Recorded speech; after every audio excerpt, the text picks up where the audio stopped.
I've done my best, and I'm still not happy. So criticism is part of my DNA. Before I forget, I can't take the credit for that song. I was kicked out of a dealership. I went to buy a car and they kicked me out and they said, you Iranian, go out. We don't want to sell you a car. Wow. And I said, Ed Sheeran, I'm there because I love the guy. He's brilliant. He's an extremely talented songwriter, beautiful voice, and beautiful person.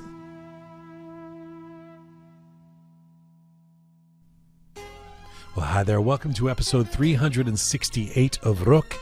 I'm Jian. And before we get started today, a little essay about something very different from the coming election and how Iranian Canadians should vote, the global tariff war, or how there may be uncomfortable negotiations with the Islamic regime in store. Today, let's give due to someone coming on this show who is unquestionably an Iranian star, but who actually came from nothing on the way to making it this far. And you'd be remiss to think of him simply as a purveyor of a pop parade. This is an ode to our Andy, the symbol of self-made. Andy Madadian's story is not just about music or fame. It's actually about starting from scratch, about coming from modest means but still lighting the match. Landing in a foreign place after a revolution had stolen his home, his country, and any clear future, and somehow finding a way forward. Now, let's set the record straight that Andy didn't have powerful connections. He didn't inherent opportunity. He wasn't handed a platform. He built it all himself from the ground up. With a guitar in one hand, determination in the other, no matter the cost, he had a dream of making people smile, even as they were mourning what they'd lost. This is an ode to our Andy, more than a purveyor of the pop parade, the symbol of self-made. At a time when the Iranian community was reeling from revolution, war, displacement, Andy didn't retreat into nostalgia or bitterness. He created a new soundtrack for people trying to stand on their feet again. His songs, Dokhtari Rumi, Ruzay Khub, Nilufar, weren't just catchy tunes, they were lifelines for many. They reminded a community that even in exile, even in grief, we could have joy, we could dance, we could be more than we seem, we could dream. And crucially, he did this by pretty much inventing a new genre, mixing Iranian spirit with Western pop sensibility without waiting for permission from any industry, any government, or any gatekeeper. Consider this an ode to our Andy, the symbol of self-made. Maybe Andy represents the best of the Iranian spirit, the refusal to give up when everything has been taken away. He reminds us that exile does not have to mean silence, that losing your homeland doesn't mean losing your will to create, to strive, to succeed. His star on the Hollywood Boulevard, his Ellis Island Medal of Honor, and most recently his presence on the new Ed Sheeran global hit Azizam are just public confirmations of what so many of us have known for a long time. Andy embodies resilience, and he embodies hope. So today, let's not just see him as a fun pop figure. Let's recognize him for what he truly is, a symbol of perseverance, a man who came from almost nothing and gave so many of us a reason to believe we could rebuild something in our music, in our culture, in ourselves. More than a purveyor of the pop parade, a symbol of the self-made. Keep dancing and smiling, Andy, and happy Tavallud, too. This one, dear legend, is for you.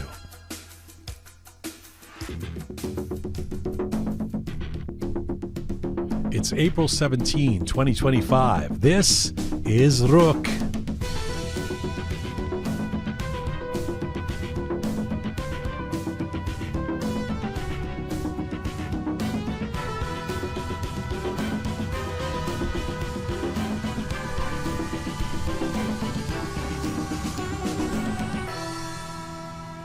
Well, hi there. Welcome to episode 368 of Roqe. I'm Jian. Hello to you from Toronto. Salam Dostan Aziz. Durud bar shoma. Hope you are doing well wherever you are tuning in from around the world. It's spring. The flower beds are slowly getting done, and Arsenal has won. What a game yesterday. I'm still in a dreamlike state. Champions League. Arsenal against a little team I haven't heard of before. Real Madrid, something. I mean, obviously they're an irrelevant team because we won 2 games in a row, and bye-bye Madrid. It was a great day for Arsenal. I should mention yesterday was not just, by the way, Savvy Roham is sitting here, a Real Madrid fan. Sorry, man. These guys were all chirping before, they're all like puffed out. Let's see what Arsenal's going to do. Arsenal, it's like a dreamlike state. And I should say yesterday, April 16th, the historic date of Arsenal winning a second game against Real Madrid and advancing in the Champions League, was also our very own Super P's birthday and Roqe's birthday. It was the 5th anniversary of the day we launched Roqe, our first podcast with Hamid Ismailioun as our first guest. It's been 5 years. We'll do a proper Roqe birthday at some point soon, but this is the week. And so it was a good day yesterday overall. And by the way, it makes sense to have a major interview today with a guy who is full-on brilliant as a soccer player, a football player as well.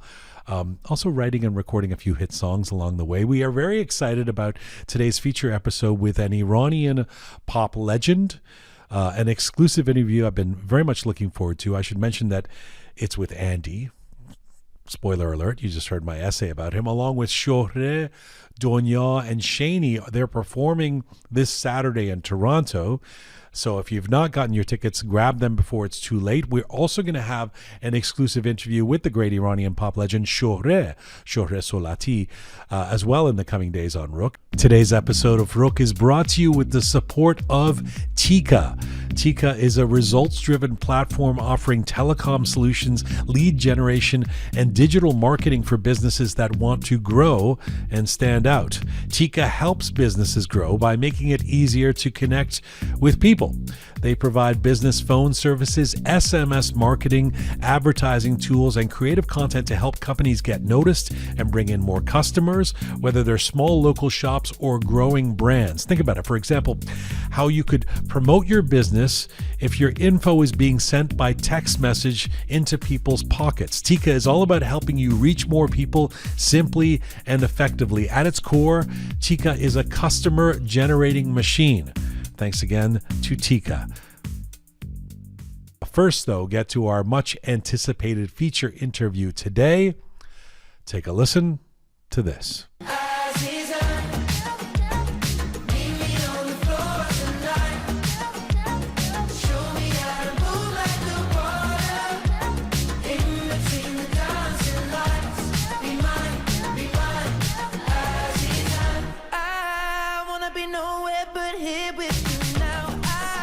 There you go.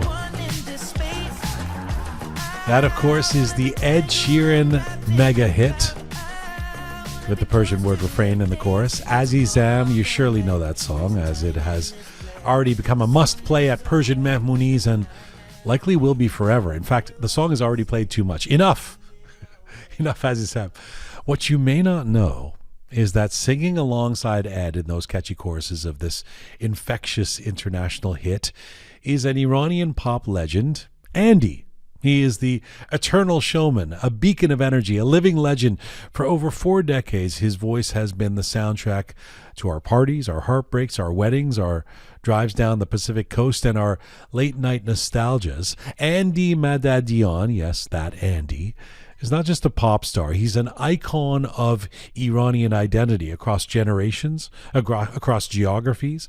With a name that requires no surname, Andy is a figure whose very presence seems to shimmer with charisma and warmth and resilience. The Iranian-Armenian kid from Tehran who would become the king of Persian pop in exile, and an enduring symbol of joy and togetherness for a global diaspora always in search of connection. From his breakout days with the duo Andy and Kuros to his solo superstardom, Andy has delivered hit after hit. دختر ایرونی، چشمای ناز، دارم میرم به تهران، چه خوشگل شدی, and تولد, each track an anthem, each chorus a call to dance or feel. He has collaborated with everyone from Bon Jovi to LaToya Jackson and has crossed musical and cultural boundaries with an ease that belies the barriers he's had to overcome. In 2020, he became the first Iranian artist to receive a star on the Hollywood Walk of Fame and has been honored with the prestigious Ellis Island Medal of Honor, a recognition that goes beyond music, acknowledging his influence as a cultural ambassador and humanitarian. I'm about to be joined by an Iranian legend, a cultural touchstone, a diasporic darling, a musical juggernaut with a soul, a kind soul, and a mischievous smile. Right now, Andy Andranik Madadian, the one and only, joins me from Los Angeles. Hello, sir. How's it going, my friend? it's, it's going great. It's really nice to see you. It's fantastic to see you because I've been following you and all these beautiful, kind words, although they're just narrations of my life, but the way you say it, it sounds very important. I appreciate it. It, it Thank you so much. It is very important, and I am truly honored and excited. I've wanted you on this show for such a long time. We haven't the scheduling has never worked. Right now, it's wonderful timing. Although I should say, so you are coming to Toronto this coming weekend, and you've got this concert here, and it's part of what we're having you on here for today to celebrate and promote the concert that's coming up. But and I really wanted to do this in person. The reason we're doing it on Zoom is because you come in for a very tight 24-hour window.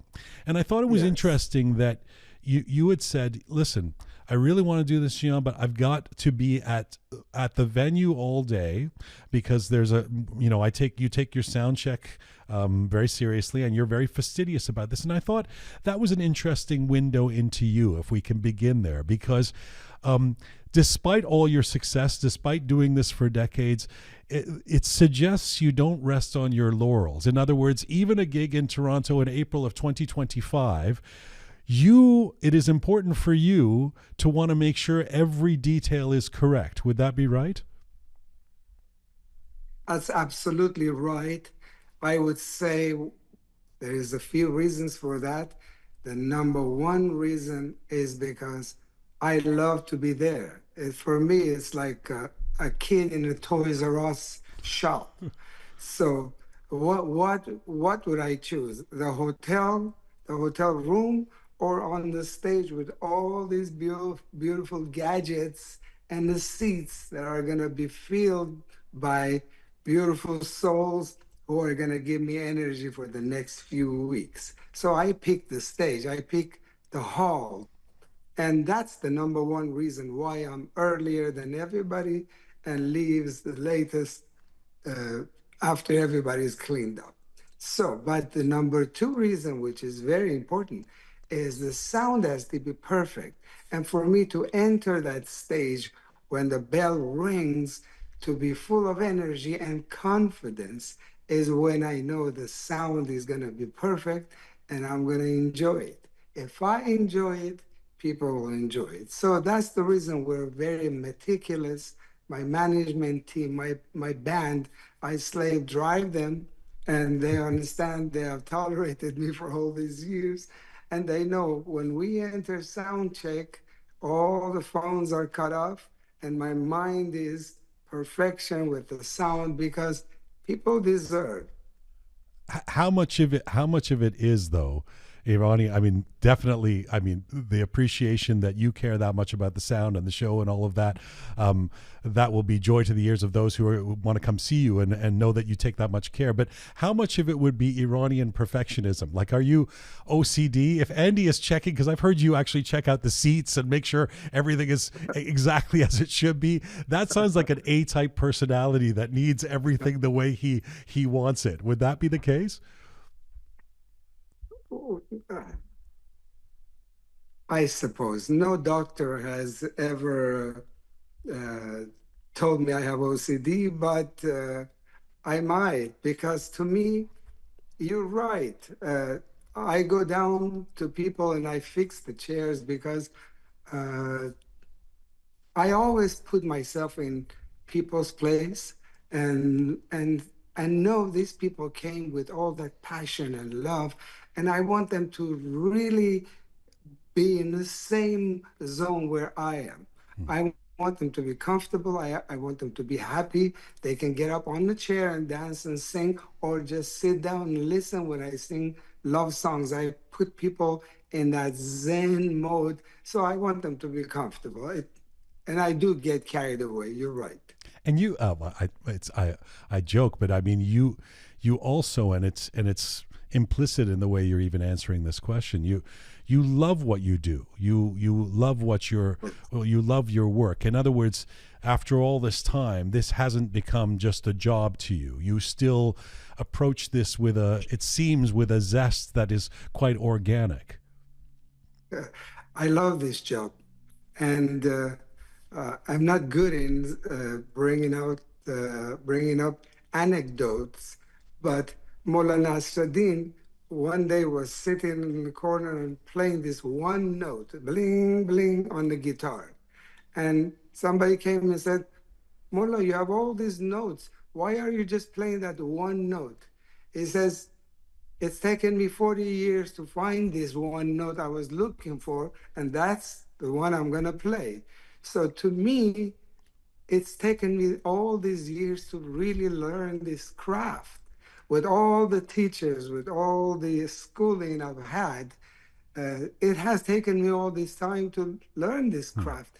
And I'm truly enjoying it and looking forward to it. For example, next week we're playing Toronto. Day and night, it's in my mind. It's in my psyche. I go to dinner with family. In my mind, I'm thinking this song, that corner of the stage. So I love this job and I look forward to it. Do you feel like you're still learning? Oh, of course, every day. It's amazing. Each time I tell myself, wow, I thought I knew everything. And each time you go out there, you learn something new. Can you give an example of something that Andy at this stage, the legendary Andy, that you've learned, say, in the last year about you and performing, or something that you didn't think you knew before? As far as performance on the stage? As far as anything, I mean, it's so we would think of you as a master of what you do at this point. It's kind of heartening to know that you're still learning. But I want to know if there's an example you can think of what you're still learning. Well, musically, you can go to school for 100 years, and there is still more music to learn. So I won't bore you with that. You can be Bach and Beethoven, and you're still learning a new chord, a new inversion, a new harmony that will entertain you. But on the stage, every night, I make sure the light man gives me enough light so I can see people, I can see their eyes, I can see their movements, I know who went out, who came in, who's tired, who's bored, who's getting married, who's brought the fiance to me. And that is never boring. That is a lesson every night because I'm dealing with different people.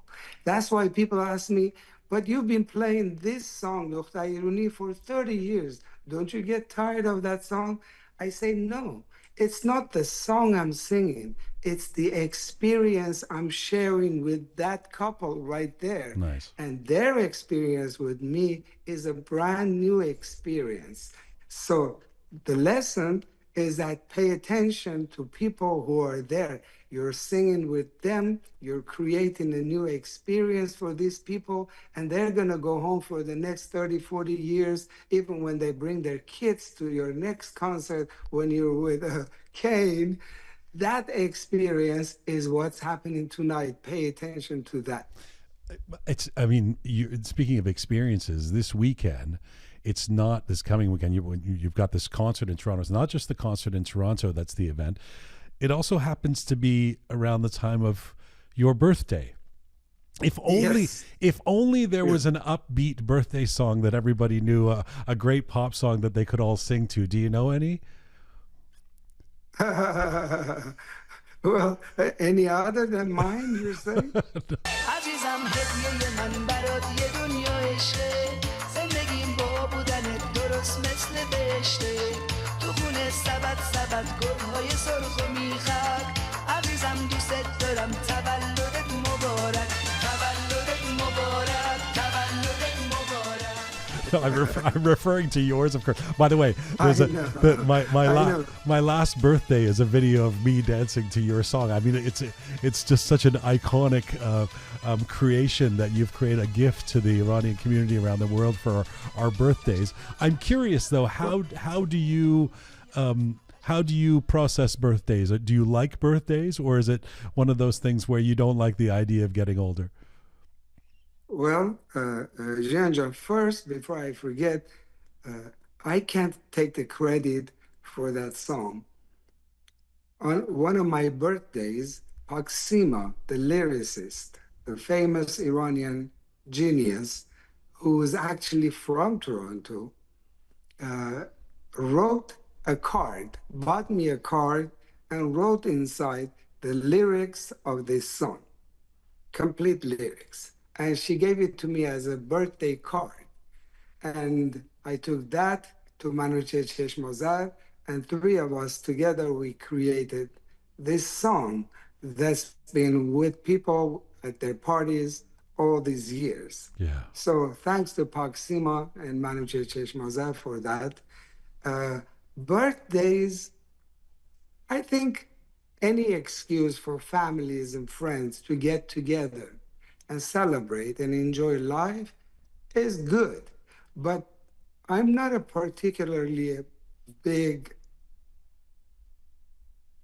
big on getting attention outside my music. So you might think, wow, this guy is on the stage every day and asking for people's attention. It's true. When I'm performing, I want people's attention. But when I'm not performing, I am extremely introvert and quiet. If I go to a party, I want to be the quiet person in a corner chatting with my friend Jian, and that's the way I like it. So, no, I'm not a big birthday person, but thank God my family is, so they remind me, and we always get together and enjoy life. But you also, Andy, you are famously ageless. I mean, you haven't changed. No, really. I mean, so given that is part of your brand, part of who you are, this unchanging youthful energy that you have, do you think about aging? Does it freak you out? Do you think, well, what happens to Andy 20, 30 years down the road if you can't do keep up the sort of stamina you have now? Well, there's two different answers for that. One is business side of it. The other one is the fun you and I are having now. They asked Sting the same question. He said, every day it gets harder to get ready to be presentable. Meaning, of course, we're all getting older, and we're losing our hair, and we get more lines on our face, so it's harder to get ready. But quite honestly, as outside music, I welcome the age, because with age comes more humility, and I don't want to say wisdom, because I'll never be satisfied with the wisdom I have today. I'm looking forward to tomorrow's wisdom. But business-wise, I have my plans for tomorrow. I have my plans for next week. I have my plans for next year, next 5 years. I'm looking forward to when I'm older and there's not much expectation of me, and then I can relax and really truly be the artist that I was born with. Because I remember when I was a kid in Iran, all I wanted is this guitar and my loneliness, so I can sit home and play guitar and enjoy life. But now that's been taken away from me, because I have to go out and perform and travel. So I don't have that me times as much as I like to. When I'm older, and I'm looking forward to those days, I will have more time to sit down and strum my guitar and just enjoy music. I want to come back to you as a kid strumming the guitar, because and let me get to that in a second. But speaking of sticking with the notion of you being ageless and seemingly continually finding new generations to dazzle, The latest is, I mean, I don't know if anyone saw this coming, an international hit with a Persian word at its forefront. So you're involved in this song, Azizam. Anybody who's Iranian knows this song by now. I mean, it's hard to believe it was only 2 or 3 weeks ago that it actually came out, but Right. now it's just this phenomenon. And there you are, Andy, as part of it, singing on the track. How did your involvement come about? Um, First of all, I'm honored and I'm lucky to be in this space, in this small space. Uh, Ilyas Salmanzadeh called me. He's a writer, producer of the song. And of course, Ed Sheeran is the main writer on this, as far as I understand. And he said, there's this song, we're going to be collectively singing the choruses for Ed Sheeran. And I said, Ed Sheeran, I'm there because I love the guy. He's brilliant. He's an extremely talented songwriter, beautiful voice, and beautiful person. So I said yes, and I recorded a bunch of background vocals on the choruses. And then a few months later, they called and said, by the way, can you come to London? We're shooting the music video. And I said, I'm on the flight right now. So I went to London. We shot the video. Hopefully, it's coming out in a few weeks. Saman Kesh, another Iranian brilliant director, directed the video, and it's going to be a big hit. If you think it's a hit now, wait until you see the video. It's got so many surprises in it, and I can't wait to see it. It's going to be a great video.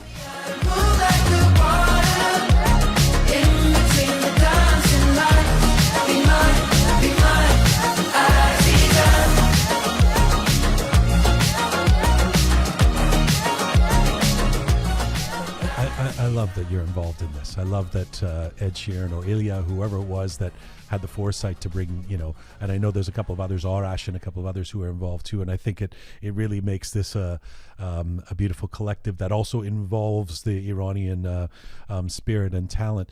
Let me ask you to put you've got so much experience, not just as a hit maker, but as as a person in the music business, as a business person to a certain extent, as someone who's seen how hits are made, how phenomenons can happen around the world, and as somebody who navigates through different cultures. Andy, I think about a time, I guess it was about 4 or 5 years ago. I was in Vietnam or Cambodia, and I was in a bar. Do you remember when that song Despacito became this massive global hit, right? And I remember being somewhere, it was like Vietnam or Laos or something, and I'm in a bar, and that song comes on, and I'm watching these young women and men in South Asia sing along in Spanish to a song, like that. I don't even know if they know how to speak Spanish or English or anything, but they know the song, and the song becomes an ambassador for Latin music and for the Spanish language, etc.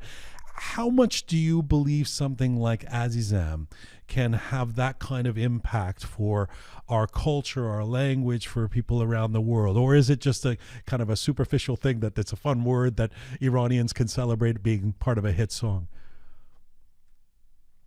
I do remember that I said the number one reason I got involved in this is because I love Ed Sheeran and the work he does. And of course, Alia is a great songwriter. When they ask me to be in it, I say yes. But number two, very, very important reason is that we Iranians, as a culture, as people, deserve a break in the world because every news, every propaganda about Iran is always involved in these wars and darkness and black and anger and all that. Because for the 45 years I've been in America, the governments of Iran and America have been enemies. So we need a break. We need cultural exchange. We need ambassadors of peace. To me, our music, our Iranian music is brilliant. We make fantastic music despite all these limitations that are put both on artists outside Iran and inside Iran. We still make great music that goes unnoticed in the world. Imagine just one word, Azizam, and a little bit of connotation of Iranian melodies in a song. It's going to bring this peaceful message to the world Yeah. that Iranians, wow, they make great music. And Ed Sheeran is a perfect ambassador for that because everybody loves him in the world. Like you said, you go to Laos and you'll see Ed Sheeran pack a 100,000 capacity hall. So I'm extremely happy. I'm honored and I'm excited. I can't wait for the video to come out and the world to embrace it. It really speaks to the, I mean, not to be too cliche about this, but the power of music and art, doesn't it? Like I had the same reaction. I did an essay about it a few months back when Coldplay had that song "We Pray" and they have the word Right. "Baraye" in the chorus, and it just meant so much to be. It feels like, okay, we're recognized, we're present, we're somewhere. And this Azizam, I can't think of an ad campaign or some sort of lobby group or even programs like this that we try so hard to kind of celebrate our culture. I don't think any of them could have the impact of a song like that, right? That's true. That's true. And I'm not segmenting into another conversation or subject, but for me, a life-changing experience was the Hollywood star because why? Most people thought, uh, oh, you got a star. And I said, no, we got a star because it brings attention to Iranian music. The Hollywood is celebrating my music. It's not just celebrating me as this individual. It's my music, it's my culture, it's what I have brought to the city of Hollywood and to LA and in America as a whole. You and I watched TV in Iran and watched Hollywood stars, and now we are a part of that. That's like, how does it happen? What kind of a journey an artist should have or a culture should have to be here at this time and be celebrated for it. So to me, the Hollywood star represented attention of the world to on Iranian music. And this Azizam is going to do the same thing and much bigger scale, It's, of course. it's actually not tangential at all. In fact, it's a perfect segue to fuse that you're talking about the Hollywood star and also when you were talking a few moments ago about the little Andy, Andrenik playing his guitar back in Iran. I mean, your story is often described as an American dream in motion, but it didn't start in Hollywood. It started in Tehran. Right. This Iranian Armenian kid during a time of big change, a difficulty, the coming of the revolution, etc. What do you remember about the early version of yourself, the young Andy, and how much of that boy still exists in you today? Uh, what a great question. And the way you present it, it really does take me to the little room we had in Iran because we started with 9 kids, mom and grandma, in living in one room without running water and without electricity until I was grade 7. So you talk about love in the family, and that's how we lived. One room, 9 people, and a dream of music because my parents loved music. There was always music in our house. The radio was always on music until one day my dad bought one of those small record players, and we we used it until it died because we loved it. And that's the beginning of my childhood until in the same house I was able to create a small corner on the roof that I built myself, and in that room I was able to work and buy. My dad helped me, borrowed money to so I can buy a $60 62 man guitar, and that's how I started. And I went to work and I paid that 62 man back that my dad had borrowed from a friend. So that's the situation when I started playing guitar and learning music. And that I will never forget because every time I'm on the stage, every time I find a little success, my brain goes to back to where I came from because it's not like when I was a child, I was thinking about to become a rock star. But to be able to perform for people and come out of this little hole that I've created for Yeah. myself, that was a dream. And every time I go on the stage, I experience that dream, and I will never forget that little house we had in Madadian in Tehran. Part of that notion of the American dream, and in terms of what it has traditionally meant, is that it's implicit in there that you come from nothing, and in your case, it really is true. In other words, you weren't a kid of privilege. You weren't some rich kid that had everything given to you, that therefore had a leg up to come and become a rock star.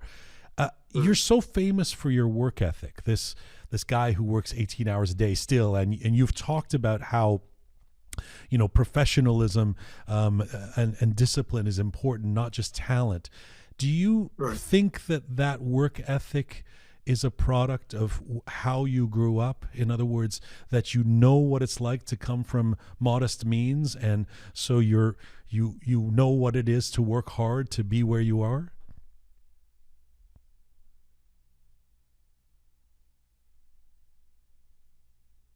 I think our best teachers are our parents.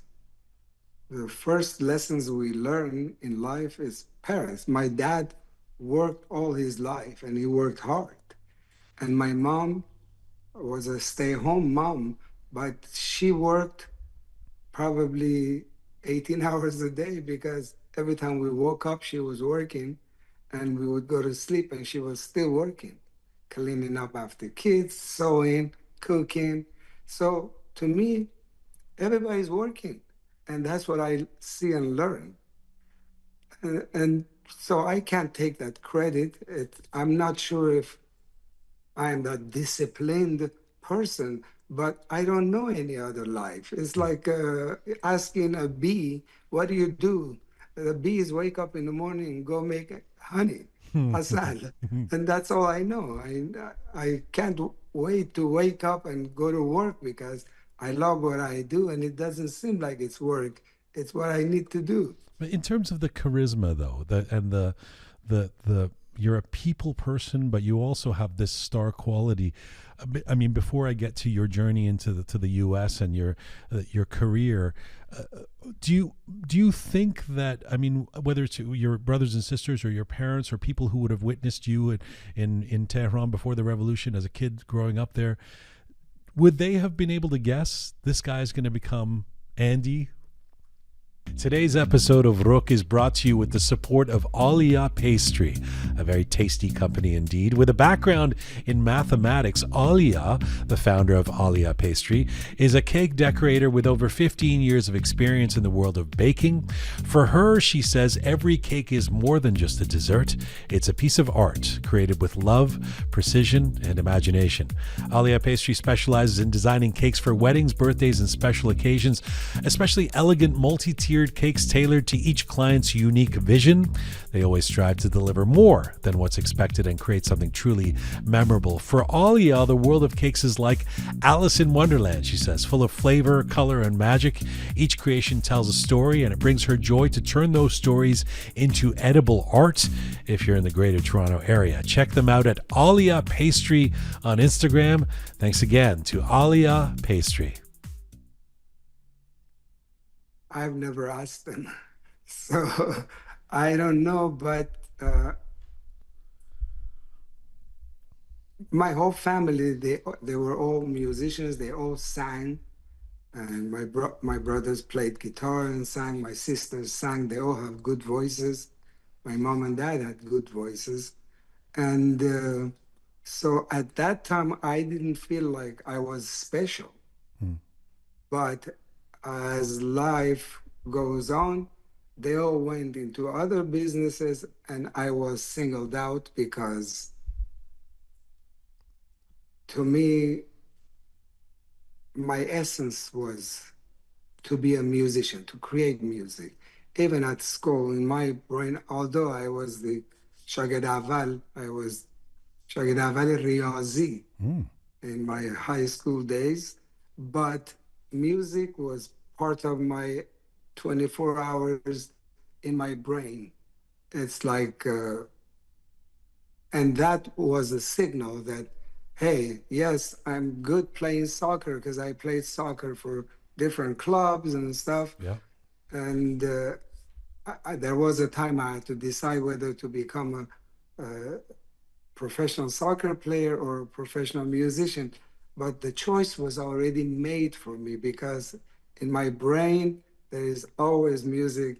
I'm always arranging something. I'm always correcting a phrase in this song. So I was born a musician and the choice was made for me.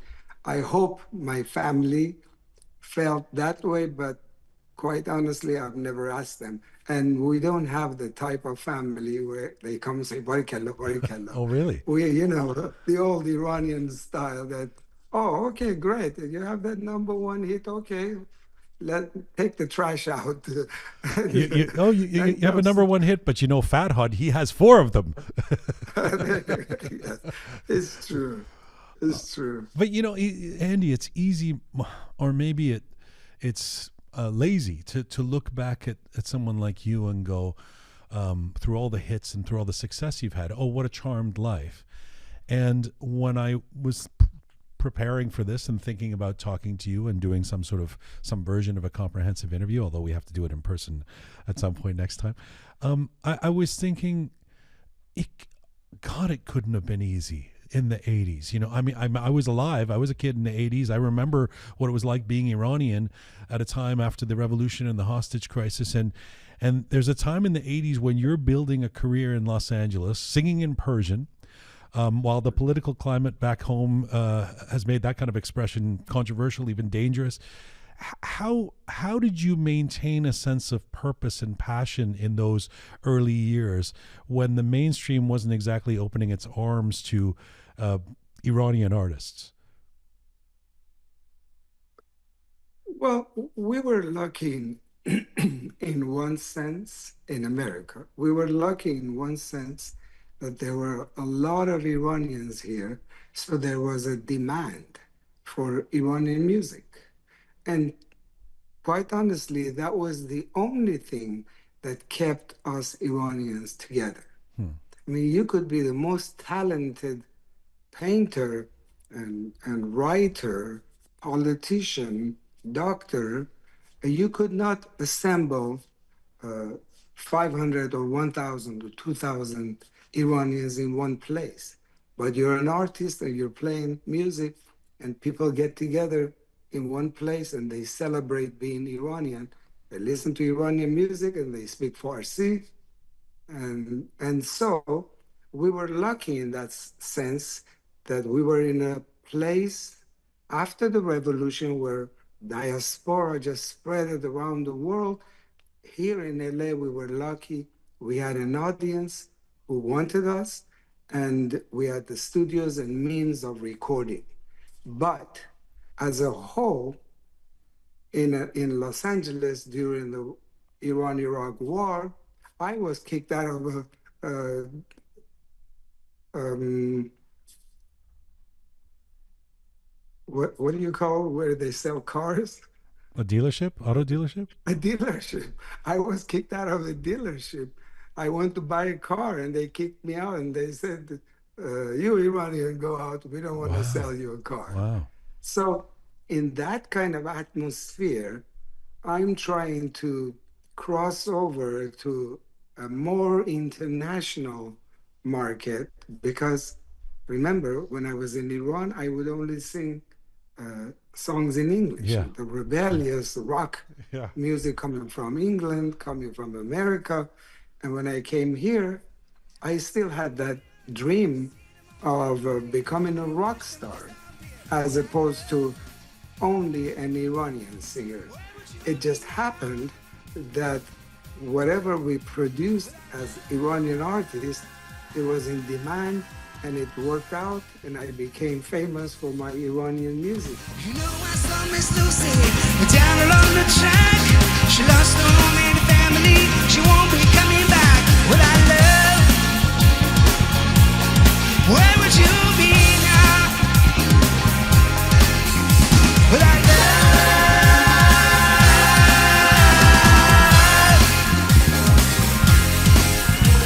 where pistols keep on turning, where wheels go round and round, we'll still raise our cold and hard, but the miles on they go down. Without love, where would you be now? But I still, I think you're being modest. I think no, I do. I think that I think what you were doing at that time is pretty audacious. Like, it hadn't been done, there was popular Iranian pop music, but there was the gugush, the stuff from before the revolution that had been made in Iran. But in the diaspora, nobody had there was no music industry for Iranians. You guys were on the forefront of creating something, and there must have been days where it was just like, is this going to work? Can we actually make Iranian music out of California and the United States and make a career out of this? well, in a sense, uh, humble is not correct. It's more like content, because I was content. Remember, I was the guy who came to California. I had an acoustic guitar. I would go to Santa Monica Beach and I would go close to water and I would play guitar and sing, and I felt like I was successful. I'm in America, land of opportunity, and I'm free to play my guitar and enjoy. That to me was success. So imagine now somebody comes and says, here is a little money, you can go to studio and record your songs. That was heaven. I mean, it's not, imagine if we were in Iran and 80 million Iranians were spending money and I was a big rock star. That's what's supposed to be happening to us. Right. But here in Los Angeles, with a few dollars, Kuros and I recorded our first album with $700 in a garage with a regular board. And imagine, I love it. this is the time where Michael Jackson would spend $500,000 Right. on an album. Right. So, and I was content because this was great. So content is much more suitable than humble. One quick step back. When you talk about the dreams of being a rock star and playing English songs in Iran and stuff, and you talked about your dad buying that record player, what was on the record player? Can you tell me when you were a kid, in terms of rock music or pop music that was coming from outside of Iran, what were you big on? What was exciting you? Rock music. Like who? Like Well, Floyd, Pink Floyd, or well, at this time, the top 40, if you remember, I don't even know if you would know, Yellow River, that kind of music coming, British rock music. We're talking about 60s. Oh wow. And then later, of course, the Beatles were big. I was a big Deep Purple person. We actually, later on in our life, I formed a band. We only covered Deep Purple songs. And then later I formed a band. That's awesome. I didn't know about that. You did. You were in a Deep Purple tribute band? Yeah, I sang Awesome. David Coverdale voice type of music. And of course, before that, we played Led Zeppelin, we played Pink Floyd and all that, but I had a band called Friends. The guitar player was Kurosh Yagmai's brother, Kamran, who sadly died. a few years back, and I think we had a fantastic band. This is, we're talking about in Iran in later 70s, and we're playing Deep Purple, and it was a good band. Some recordings of it is going around, and I'm listening to these musicians. The drummer Khosrow was just brilliant. Kamran was just brilliant, and we were happy. It's very different musically from what we've come to know from Andy. It's so cool. I don't Yes, want by the way, full circle, Kaveh Yaghmaei was here not that long ago, and I said, yes. best album ever, go best rock album ever. It was a Deep Purple record. So Ah, he's on the same Burn. page. The album is called Burn, and Ian Page, of course. Um, First of all, Kaveh is a fantastic musician, fantastic singer and guitar player. And I remember Kaveh because I used to play bass guitar for Kurosh Yaghmaei. And Kaveh was a little boy in the house when we used to hang out at Kurosh's house. So look how full circle we have come Yeah, about. that's amazing. A moment ago, when you were talking about being humble, and you said maybe that's not the right word. Maybe you can't use that word because you're too humble, but I'll use it. You have a humility about you. This is famously. I mean, you're a hit maker, but nobody talks about Andy as having this big ego or dastur me to having. You're this guy who seems to be known, in fact, for your humility. Do you? Is that something that you practice, and do you recognize and appreciate how successful you are, or do you think of yourself as just an everyman? I don't think of myself as every man.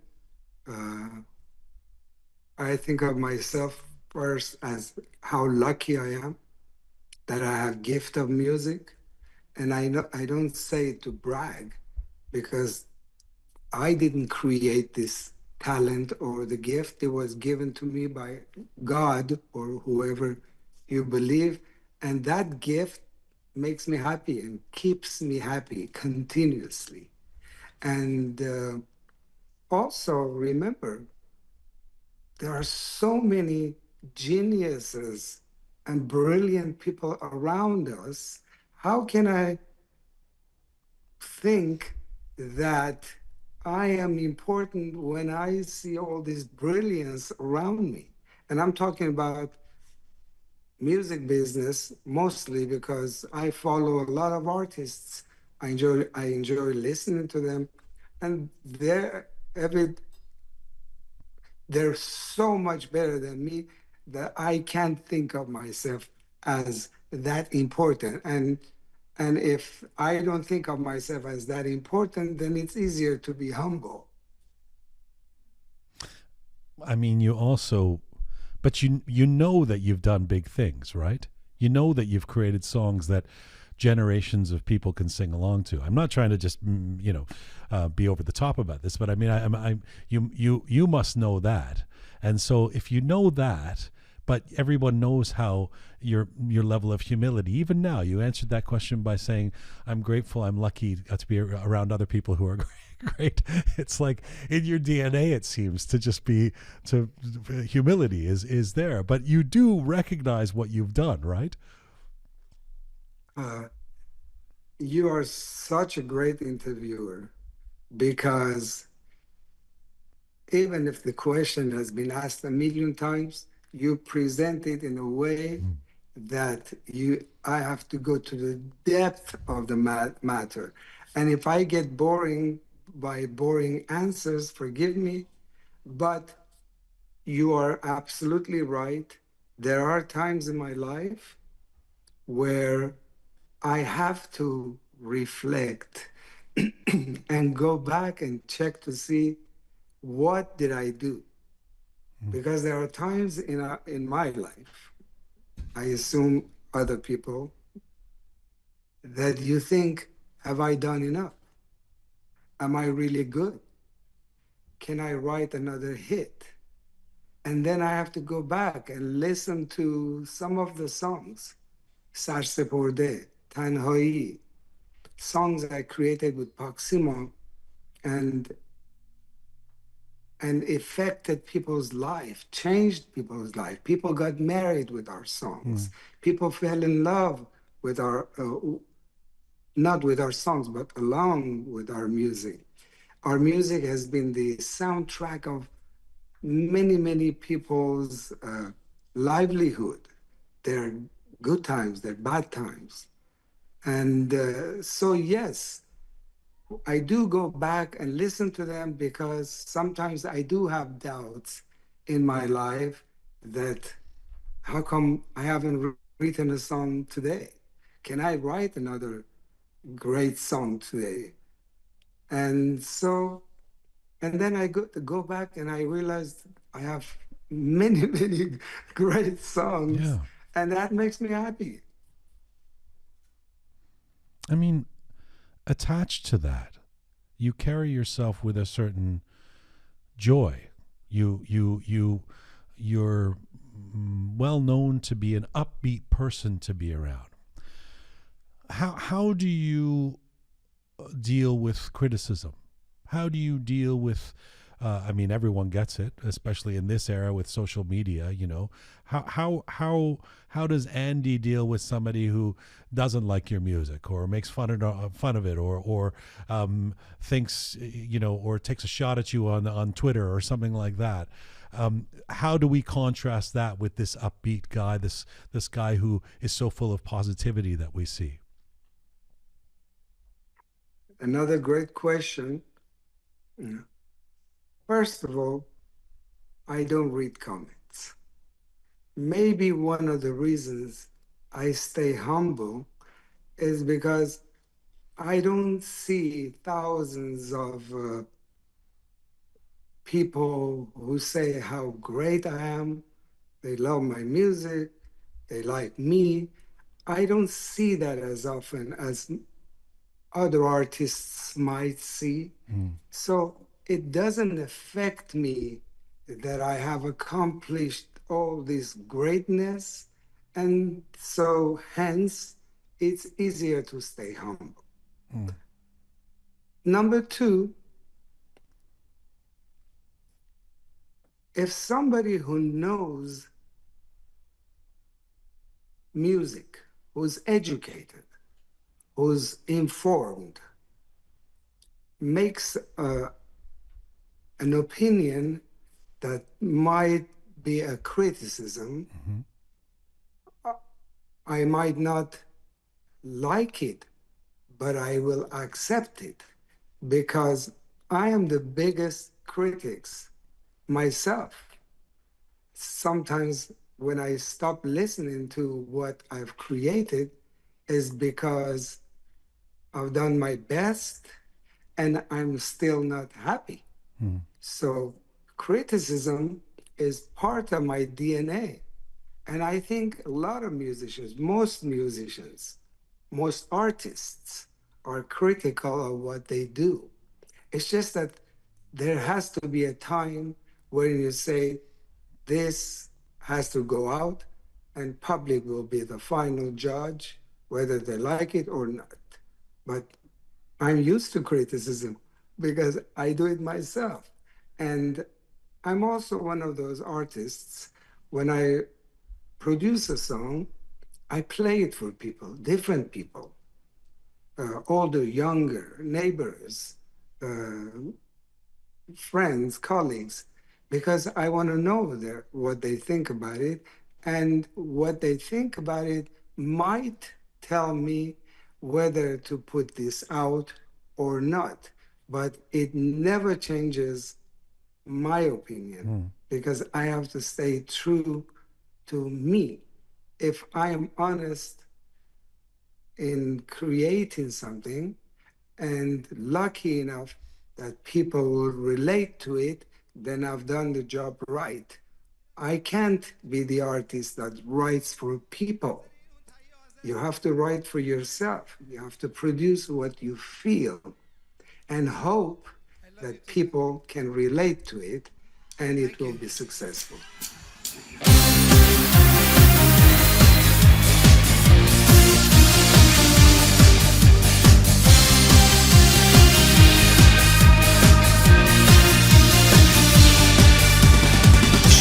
اولم عشق آخرم با تو زندگی شده باورم چه شکستم بی تو خستم دل پر امید به تو بستم.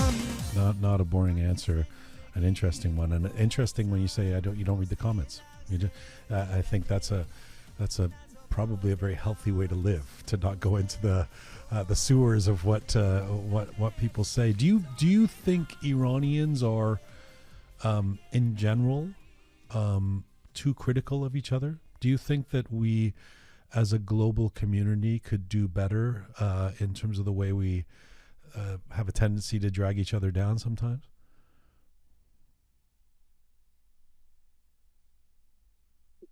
Well, as an Iranian, we are all opinionated. We all have opinions. I mean, I can easily tell you, oh, Apollo 11, the paint, it should have been blue, not red.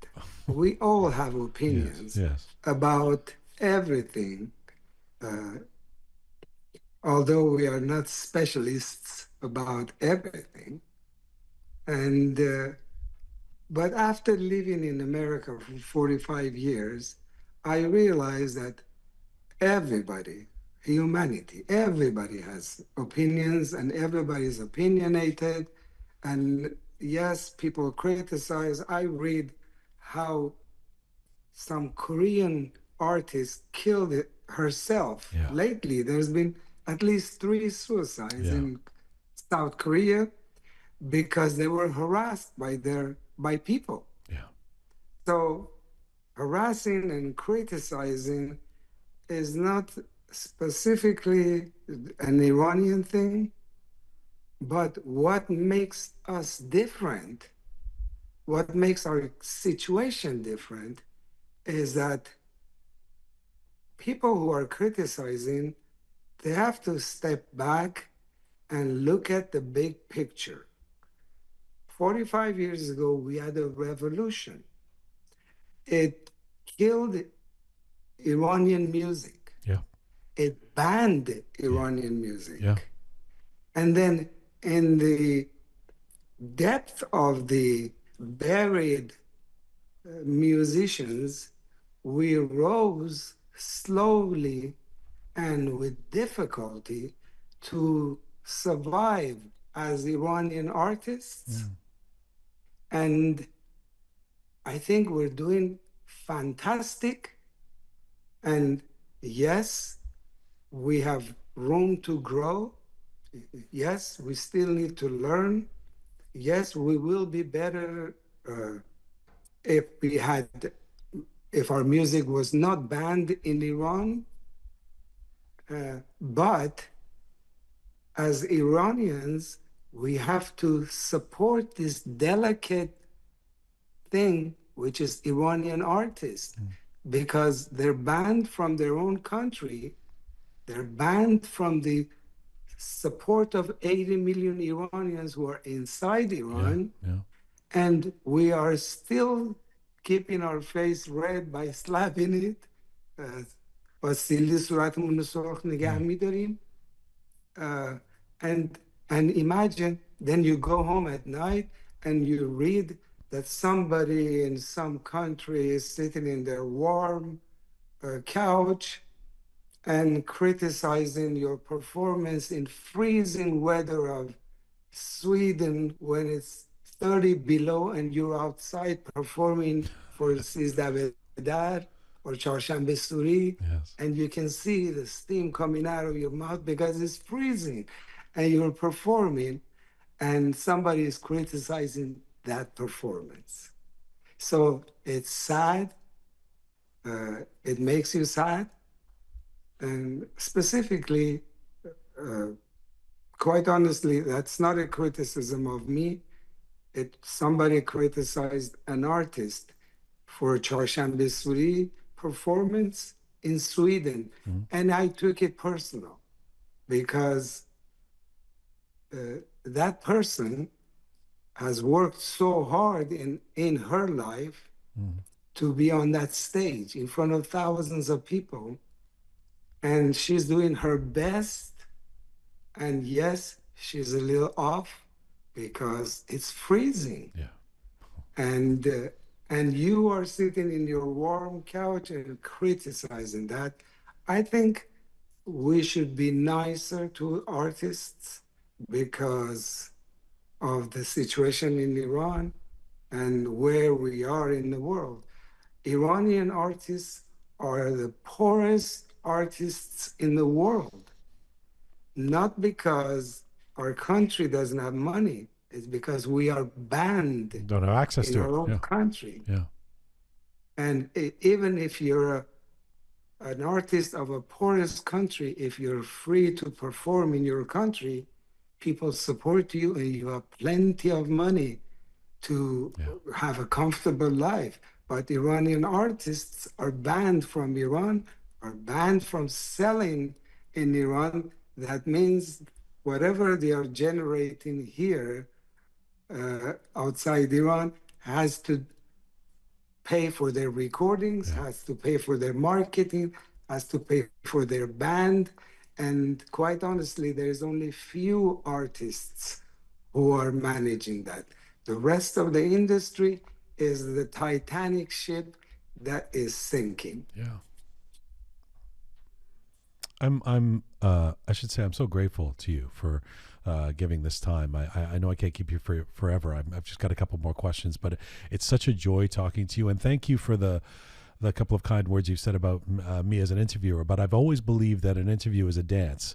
And so your dance partner has to be, dancing along with you. And it's such a joy to get to talk to you because it really Thank feels you. like a positive dance.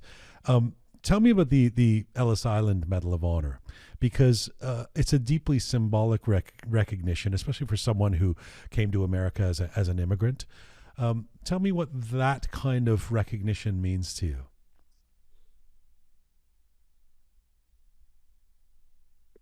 It's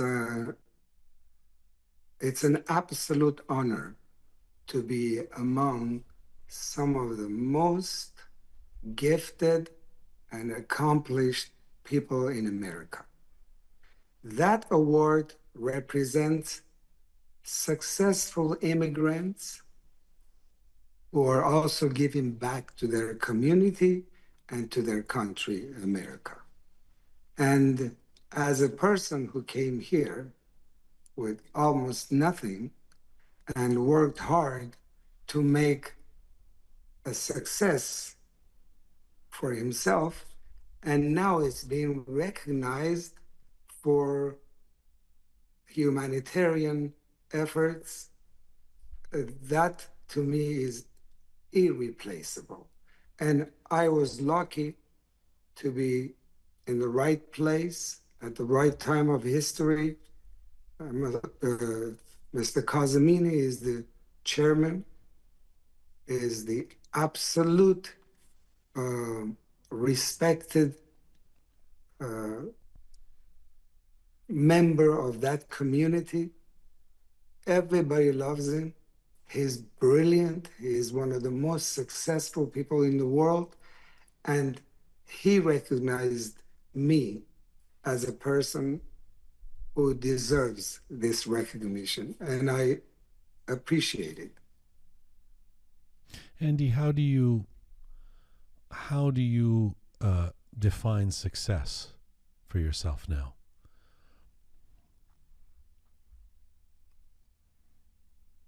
The opportunity to be able to play music, that to me is success. The more money I had, the easier it would be for me to create music. And that's all I want out of life. Besides the fact that I love my dogs, I love my wife, I love my friends, my family, those are given. But the opportunity to be able to create music and to spend time with music, a life with music, only comes with success. You cannot be poor and have access to technology to record and recreate and peace of mind to sit down and create music. So the only way for me is to be successful, so I have the opportunity to create music. It's a beautiful answer. It's not the money, it's not the big houses, it's not the big cars. Everybody knows this about me. The money we have made, we have spent on needy people, needy dogs, children, before we have spent it on me. I drive a normal car. We have a normal lifestyle. We don't live like rich people. And I'm content. I don't need more than this. So whatever we make, we still spend on dogs and cats and children and people who need it more than we do. My French bulldog, by the way, Oogie, is desperately anticipating your arrival in Toronto. He wants to meet you. I'm looking forward to seeing it. A final question to you. Yes. With all the stage, after all the stages you've lit up and the hearts you've touched and the barriers you've broken, what do you, if I can forgive me for trying to push you out of your modesty for one final moment, what do you hope your legacy will be, especially for young Iranian and Middle Eastern artists trying to find their voice in the world? What would you hope that Andy's legacy will be considered?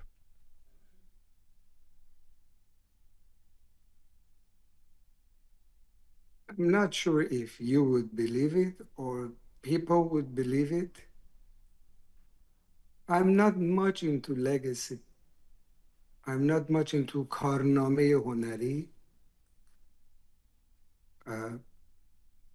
Maybe because I learned it from my mom that today this is much more important than tomorrow. And why would I care if in 50 years people said Andy was a nice person or a good singer, or what would it matter to me if I'm not here? So, in other words, what matters is what you and I think of each other right now, how we respect each other, how we enjoy life together. And when I say you and I, I'm talking about us, all of us. Mm-hmm. How we treat each other, how we enjoy life together. Now, today, tomorrow's respect is never on my radar. I really don't care about it much. Does that answer your question? It's a beautiful answer. I'm very grateful for that answer. I think you're. I personally agree with you 1,000%. So much is done in this world in the name of legacy. We live in a Game of Thrones world. And people have kids just so that they'll be remembered or whatever it is. And I love what you just said. I really do. And it's been such a pleasure. Andy Madadian, it's such a pleasure to have you for this amount of time on this program. I look forward to more conversations. It's been an honor, and excited to have you in Toronto for the show on the weekend. Well, first of all, the honor is mine. I have followed your career. You're great, and your interviews, they're all great because you make it great, and you make sure the person you're interviewing with remains honest. And honesty brings out the true character of people. Thank you. Thank you very much. It might sound like this was a very serious interview, but there is a side of me that's much more fun, and that's on the stage. So no, the serious was good too. If you want to see this fun side of me, come to the show. It's been a pleasure. Merci. Merci که Thank این you وقت so much. گذاشتی. Thank you. Good. خداحافظ. خداحافظ.